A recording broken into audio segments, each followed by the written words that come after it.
दोस्तों नमस्कार। भारतीय राष्ट्रीय कांग्रेस इंडियन नेशनल कांग्रेस जो कि हिंदुस्तान की सबसे पुरानी राजनीतिक पार्टी है, जिसके नेतृत्व में भारत का स्वतंत्रता संग्राम लड़ा गया था और भारत को आज़ादी दिलाई गई थी, उस पार्टी ने आज एक कैंपेन लॉन्च किया है जिसका कि नाम रखा गया है डोनेट फॉर देश कैंपेन।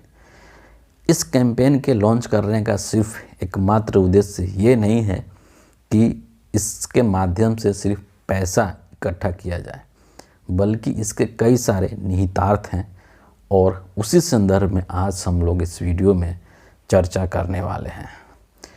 तो सबसे पहले कि ये जो कैंपेन लॉन्च किया गया है डोनेट फॉर देश, जाहिर सी बात है कि इसका एक उद्देश्य है कि पार्टी के लिए पैसा इकट्ठा किया जाए, चंदा इकट्ठा किया जाए, ठीक है। और आपको मैं बता दूं कि इसमें जो राशि रखी गई है उसकी शुरुआत 138 रुपये से की गई है, 138। और 138 रुपये से इसलिए की गई है क्योंकि इंडियन नेशनल कांग्रेस की स्थापना 1885 में की गई थी और अब भी जो है 2023 के अंदर ये इसकी स्थापना का 138 वर्ष पूरे हो जाएंगे। और इसीलिए इस कैंपेन के अंदर जो राशि की शुरुआत की गई है वो 138 से की गई है। अब आपके ऊपर है कि आप जो है उस पे आगे आप 1 जीरो लगाते हैं, 2 जीरो लगाते हैं या 3 जीरो लगाते हैं, जितना भी जीरो आप लगाना चाहें वो लगा सकते हैं, वो आपकी इच्छा पर निर्भर है।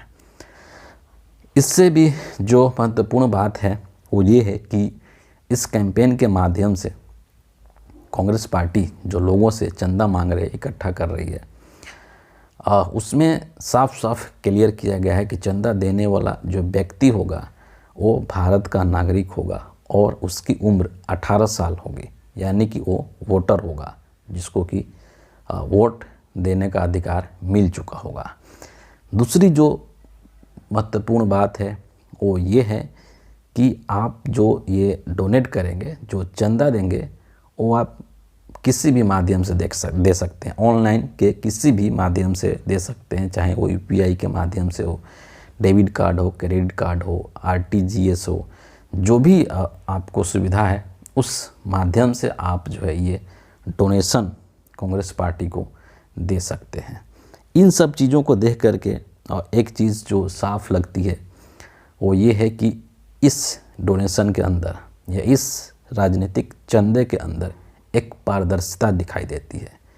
आप गौर कीजिए, ध्यान दीजिए कि इस देश की सबसे पुरानी राजनीतिक पार्टी जो कि आपसे 138 रुपये का चंदा मांग रही है और वो भी इतनी पारदर्शिता के साथ, और दूसरी तरफ भारतीय जनता पार्टी है, बीजेपी, नरेंद्र मोदी की बीजेपी, जो कि हज़ारों करोड़ों रुपए का चंदा ले लेती है इलेक्टोरल बॉन्ड के माध्यम से। वो इलेक्टोरल बॉन्ड जिसमें कि पता नहीं चलता है कि किस व्यक्ति ने कितना पैसा दिया, और उस बॉन्ड के माध्यम से, जो इलेक्टोरल बॉन्ड है, उस बॉन्ड के माध्यम से जितने चंदा आते हैं उसमें से 90% से ज़्यादा चंदा बीजेपी के खाते में जाता है। पैसा देने वाला कौन है कोई नहीं जानता है, किसी भी तरह की कोई ट्रांसपेरेंसी नहीं है। और आज बीजेपी पिछले 10 सालों से सत्ता में है और इसके पास इतने पैसे हो गए हैं कि पूरे देश के अंदर आप देखेंगे कि बीजेपी के बड़े बड़े आलीशान और 5 स्टार सुविधाओं वाले दफ्तर बन चुके हैं। लेकिन एक ऐसी पार्टी जो पिछले 70 सालों से सत्ता में है, उसको आज पैसे की कमी हो रही है। आप अंदाज़ा लगा सकते हैं कि किसने देश को लूटा है और कितना लूटा है। तो इसीलिए ये जो कैंपेन है, इस कैंपेन में ट्रांसपेरेंसी है, पारदर्शिता है, जो कि मोदी के इलेक्टोरल बॉन्ड में नहीं है, जो कि मोदी के पीएम केयर फंड में नहीं है। आपको नहीं पता चलता है कि पीएम केयर फंड में जाने वाला पैसा क्या होता है, कुछ नहीं पता चलता है। ये जो है जो डोनेशन कैंपेन है, इसका एक पहला पहलू है कि आर्थिक मदद करनी है भारतीय राष्ट्रीय कांग्रेस को। दूसरा जो पहलू है कि ये ऐसा पहली बार नहीं हुआ है। आपको मैं याद दिलाना चाहूँगा कि 1920 के अंदर जब महात्मा गांधी के नेतृत्व में असहयोग आंदोलन लड़ा गया था ब्रिटिश के खिलाफ, जब उस समय में हमारे देश में अंग्रेज़ों का शासन था, तो ब्रिटिशर्स के खिलाफ जब असहयोग आंदोलन चलाया था महात्मा गांधी ने, तो उस टाइम पर भी जब पैसे की कमी थी तो वहाँ पर एक तिलक कोष, तिलक फंड की स्थापना की गई थी और पूरे देश भर में लोगों से यह अपील की गई थी कि हमें ब्रिटिश शासन को यहाँ से भगाना है और उसमें आर्थिक मदद की ज़रूरत है। इसलिए पूरे देश के लोग जितनी भी क्षमता हो, आप जो है तिलक कोष के अंदर पैसा डालिए ताकि हम अपनी ये जो लड़ाई है अंग्रेज़ों के खिलाफ उसको जारी रख सकें। और आज भी, हालांकि आज हमारी जो लड़ाई है वो अंग्रेज़ों से नहीं है, लेकिन ये लड़ाई एक विचारधारा की लड़ाई ज़रूर है। ये लड़ाई उन ताकतों से है जो कि संविधान विरोधी है, जो कि लोकतंत्र विरोधी है। उन ताकतों से ये लड़ाई ज़रूर है। लड़ाई विचारधारा की लड़ाई है, जैसा कि हमेशा राहुल गांधी कहते हैं, जिसमें कि एक तरफ वैसे लोग हैं जो कि नेहरू और गांधी की विचारधारा से ताल्लुक़ रखते हैं और दूसरे तरफ वो लोग हैं जो कि गोडसे और सावरकर की विचारधारा से ताल्लुक़ रखते हैं, जो कि संविधान को जला देते हैं, जो कि महात्मा गांधी को गाली दे देते हैं। तो ये जो लड़ाई है वो विचारधारा की लड़ाई है, देश को बचाने की लड़ाई है, लोकतंत्र को बचाने की लड़ाई है और संविधान को बचाने की लड़ाई है। तीसरी और जो आखिरी पहलू है वो ये है कि इस कैंपेन के माध्यम से, जो डोनेट फॉर देश कैंपेन है, इस कैंपेन के माध्यम से न सिर्फ आर्थिक मदद होगी बल्कि ये एक तरह से डिजिटल या ऑनलाइन एक प्रचार माध्यम का भी काम करेगा, जिसमें कि इस विचारधारा से संबंध रखने वाले जो लोग हैं वो आपस में एक दूसरे से जुड़ेंगे। क्योंकि अगर आपको कोई भी व्यक्ति अगर आपको डोनेट करता है, चंदा देता है, तो वो आपके लिए इसका मतलब है कि हमेशा तैयार है।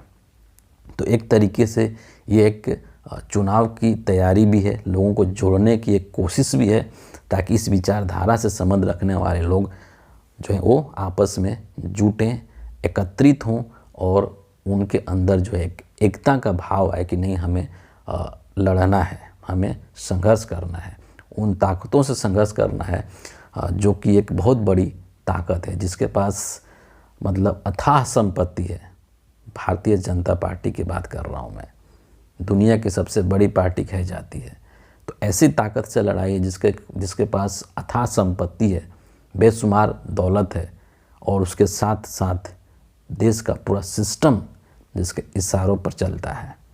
तो उससे लड़ने के लिए आपको भी एकजुट होना पड़ेगा, एक दूसरे के साथ एकता के साथ मजबूती के साथ आना पड़ेगा। अंत में मैं यही कहूँगा कि अगर आप संविधान और लोकतंत्र के मूल्यों को समझते हैं, उसका सम्मान करते हैं, उसका आदर करते हैं, तो आपको इस डोनेट फॉर देश कैंपेन का हिस्सा ज़रूर बनना चाहिए। इस मुहिम में आपको ज़रूर शामिल होना चाहिए और कांग्रेस पार्टी को मजबूत करने में अपना अमूल्य योगदान आपको ज़रूर देना चाहिए। फ़िलहाल इस वीडियो के लिए इतना ही है। आप सबका बहुत बहुत शुक्रिया, धन्यवाद। और एक रिक्वेस्ट है कि आप इस वीडियो को अधिक से अधिक लाइक कीजिए, लोगों के साथ शेयर कीजिए और हमारे चैनल को सब्सक्राइब करके हमसे ज़रूर जुड़ जाइए।